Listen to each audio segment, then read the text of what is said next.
wins of Hazarika এওঁৰ ওপৰত লিখিলে এজন গীতিকাৰে এটা গীত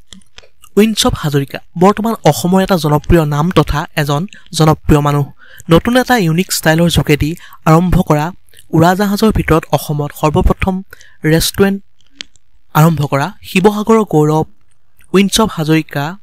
অৰ্থাৎ হৰিপ্ৰসন্ন হাজৰিকাক লৈ লিখিলে এজন গীতিকাৰে এটা গীত অতিকৈ ফূৰ্তিবাজ অৰ্থাৎ বিয়া জন্মদিন সকলোতে বজাই নাচিব পৰা মানুহে এটা গীত লিখি উলিয়ালে এজন গীতিকাৰে তেওঁ নতুন ব্যৱসায় সুন্দৰ হওক সেয়াই প্ৰাৰ্থনা ভগৱানৰ ওচৰত নমস্কাৰ বন্ধু বান্ধৱীসকল আপোনাৰ সকলোকে মাঘৰ বিহু হিয়া ভৰা শুভেচ্ছা জ্ঞাপন কৰিলোঁ এতিয়া আহক আজিৰ ভিডিঅ'টো আৰম্ভ কৰোঁ এজন গীতিকাৰে লিখি উলিয়ালে উইন্স অফ হাজৰিকালৈ এটা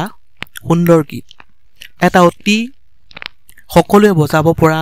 তথা আনন্দদায়ক গীত লিখি উলিয়ালে গীতিকাৰজনে শিৱসাগৰ জিলাৰ দিখৌমুখৰ ৰাহুল খাটনি নামৰ যুৱকজনে লিখিলে এই গীতটো ডেছক্ৰিপশ্যন বক্সত দিয়া হৈছে গীতৰ সম্পূৰ্ণ লিখনিটো ইচ্ছা গ'লে আপোনালোকেও গীতটো পঢ়ি চাব পাৰে ভিডিঅ'টো আছিল ইমানেই ধন্যবাদ